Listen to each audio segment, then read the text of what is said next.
I'm Dr. Boyce Watkins from Your Black World, and I'm about to head out of the house. But I wanted to stop for a second and basically give some quick analysis on this really unfortunate police shooting that occurred in Charleston, South Carolina. Apparently, first class officer Michael Thomas Slager is now being charged with murder for shooting Walter Scott in the back. In Your Black World, we showed the video, and it's atrocious to look at. It was really hard to watch somebody actually die right in front of me on the video. Um, um, here's some quick thoughts on that situation. Number one, obviously, a shooting like that is incredibly unfortunate. It's hurtful to see. This man had a family, and now his children will not have a father anymore. The criminal justice system is responsible for stealing tens of thousands, if not hundreds of thousands, of black fathers out of their homes, either by killing them or incarcerating them. It all has the same effect. Millions of our children don't have fathers at all. A lot of it is deeply, directly connected to the criminal justice system, and it's an entire process. It starts all the way from stop and frisk on the street to how the police deal with you in the interaction, to the fact that black people are more likely to be arrested for the same crimes as whites, to the fact that we're more likely to be convicted, to the fact that we get longer sentences, to the fact that we're marginalized for the rest of our lives once our sentences are over. Now, what really bothers me about the shooting of Walter Scott is that two things. Number one, you could see clearly that the brother's trying to run, and the officer shot him in the back. That's the obvious thing. That's a huge problem right there. Number two, is the fact that cops all around the country. Not that all cops are bad. I do believe that there are a lot of good cops out here. I know a lot of good cops. But the cops that abuse their authority, in many cases, will lie when these situations take place.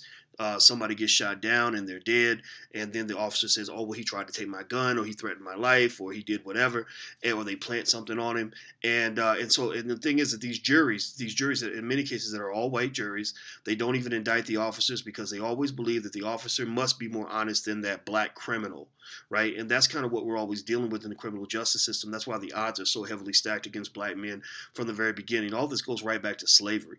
Slavery is a direct connection to the current criminal justice system. That's why many of the states that have the most black prison inmates also were the states that tended to hold the most slaves. The other thing about this shooting that really bothered me is, well, so two things I've mentioned. One is shooting him in the back.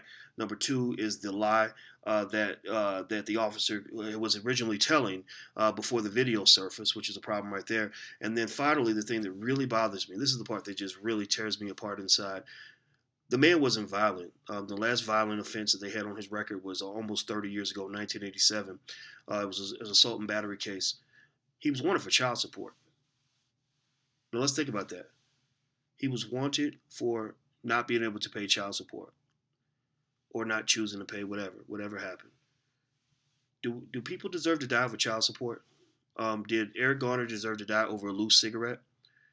It seems to me, and this is my analysis here, and I think it's been like this for a long time, that a lot of the interactions between black men and the police are not about right and wrong. It's not about the officer being there to stop a bad thing from happening or somebody from being hurt or protecting the public. It's about power. It's about the state imposing its will on citizens and saying, if you disobey us, we will execute you, especially if you are black. Nobody gets hurt when Eric Garner sells a loose cigarette, especially when you got Wall Street banksters robbing the economy of billions with cocaine in their pockets, walking up and down the block with complete impunity.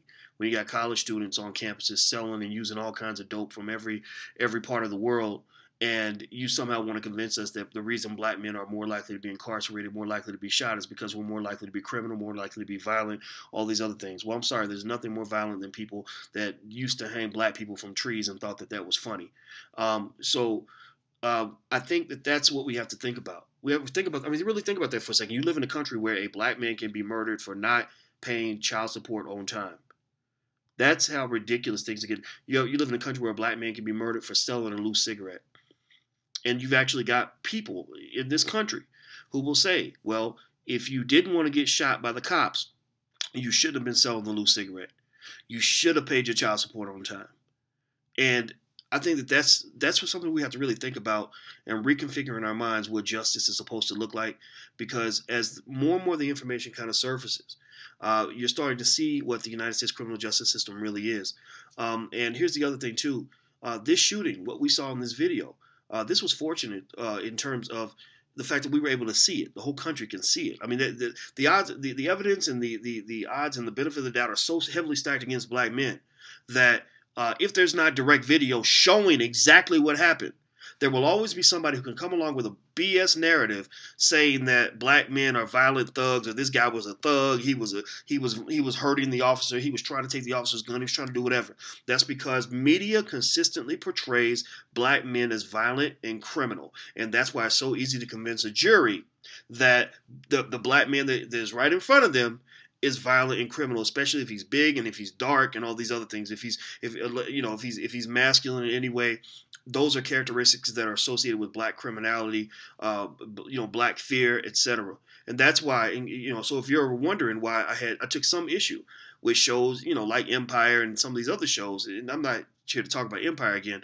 I just took some issue with that because I said we got to think about what we're supporting, what we're pushing out to the public, what we're allowing other people to portray us as, because this has a real impact on people's lives. And we got to think about that. And that's all I really want to say. Rest in peace to this brother. I hope his family can find some peace in all of this, and I hope that they sue the hell out of that police department. I hope that officer gets all the time that he deserves because it's just. You think about what's going to happen with these children. I mean, the next 50 years of their lives are pretty much shattered and traumatized because they lost their father. And I think that is one of the most horrible nightmares that a person can endure. I almost want to cry when I say this. I'm literally choking up, so I'm going to hang up now before I get too emotional. So until we meet again, I'm Dr. Boyce Watkins from Your Black World. Please take care. God bless. I'm gone. Peace.